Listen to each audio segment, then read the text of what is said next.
ভকতৰ প্ৰাণধৰ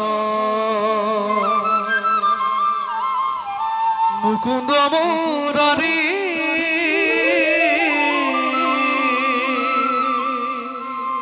ভক্তি ভাবে সেবা কৰু তুষ্ট হইবা তুমি। কোনে কোনে মোৰ শ্ৰীহৰিৰ গুণানুকীৰ্তন কৰিছে? ই হৰি তোমাৰ মহিমা বুজি কিদৰে ই হৰি হে হৰি স্থান দিবা মোক চৰণে।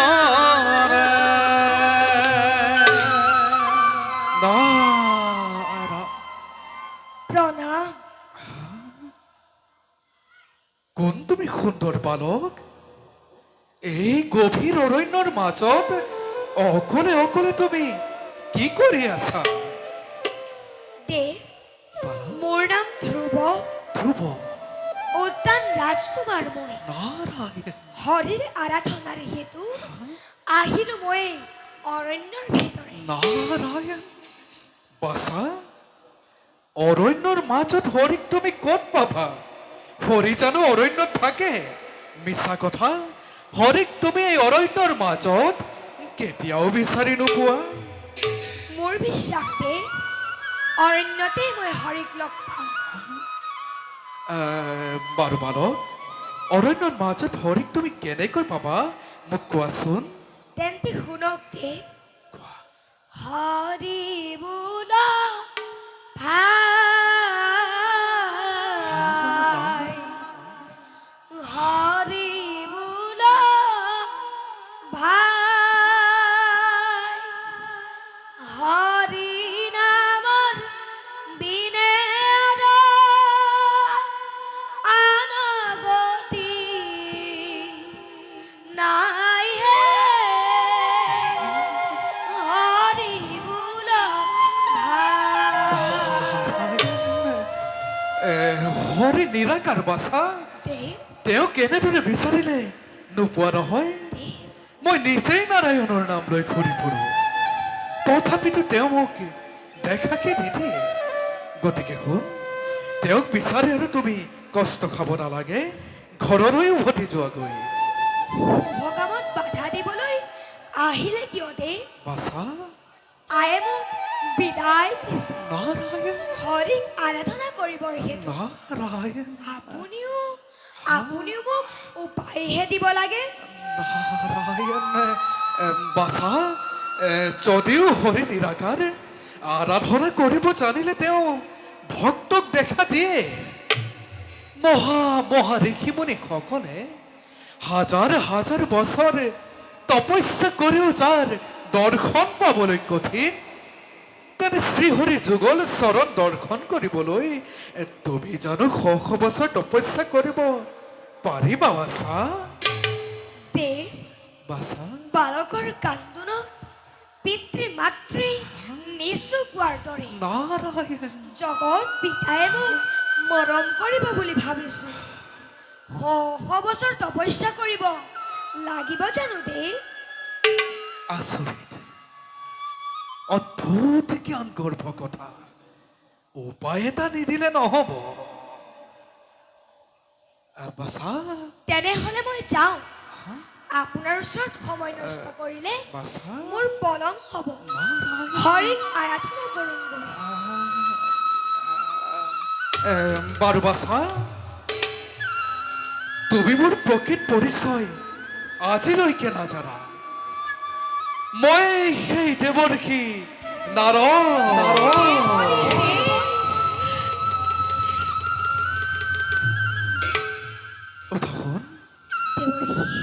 তোমাৰ কথা শুনি মই বৰ সন্তোষ লাভ কৰিলো। শ্ৰীহৰিক লগ পোৱাৰ উপায় মইনো শুনা। শুদ্ধ মনে শুদ্ধ চিত্তে শ্ৰীহৰিক আৰাধনা কৰিবা। কিছুদিন তপস্যা আখৰাৰ কৰাৰ পাছত এটি ভৰি জানুৰ ওপৰত ৰাখি আনটি ভৰি বৃদ্ধ আঙুলিৰ ওপৰত ভৰ দি ঊৰ্ধ্ববাহু হৈ ধ্যান কৰিবা আৰু সেই ধ্যানৰে লক্ষ্য হ'ব এটি ৰূপ আৰু সেই ৰূপটি শ্ৰী হৰি ৰূপ কথা খুৰাৰ কুবাৰ শঙ্খ চক্ৰ গদা পদ্ম কৰত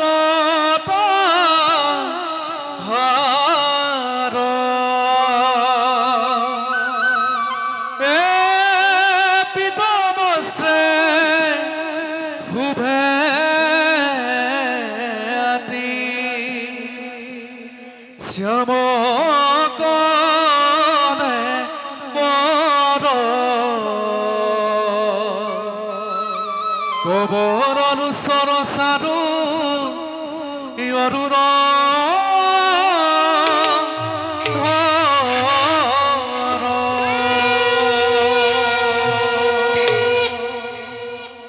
এই ৰূপ হৃদয়ৰ গুপুত স্থানত ৰাখি যোগাসনৰ জৰিয়তে এক মনে এক ধ্যানে চিন্তা কৰিবা কৰোঁতে কৰোঁতে কৰোঁতে কৰোঁতে তোমাৰ মন প্ৰাণে যেতিয়াই শ্ৰীহৰিৰ ৰূপত বিলীন হৈ পৰিব তেতিয়াই হৃদয়ত দেখা পাবা সেই আৰাধ্য দেৱতাৰ মনোৰম মূৰ্তি চক্ষু মেলিলে দেখা পাবা চতুৰ্ভুজ মূৰ্তিৰ মূৰ্তি মন্ত্ৰ স্বয়ং ভগবান আৰু শুনাবাচা কিছুদিন তপস্যাৰ কৰাৰ লগে লগে এদিন দুদিনকৈ ব্ৰত পালন কৰিবা প্ৰথমতে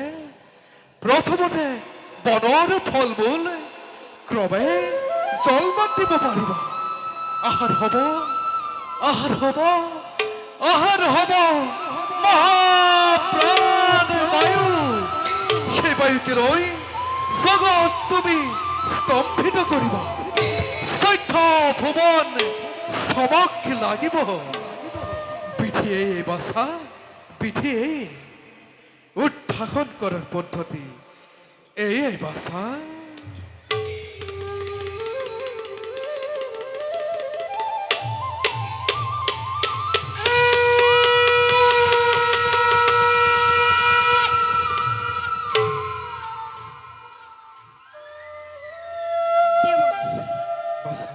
আপুনি মোৰ দীক্ষা গুৰু পথ প্ৰদৰ্শক গুৰু ৰূপে মোৰ পথ সুগম কৰিলে নাৰায়ণ দাসৰ শতকৌটি সেৱা গ্ৰহণ কৰি আশীৰ্বাদ কৰিব যেন সোনকালে শ্ৰীহৰি যুগল চৰণ দেখিবলৈ পাওঁ যোৱা ভক্ত মই তোমাক কৰিছো আশীৰ্বাদ বাৰু বাছা সৌ নদীতে স্নান কৰি এতিয়া এক মনে এক ধ্যানে শ্ৰীহৰিক আৰাধনা কৰা গৈ যোৱা বাছা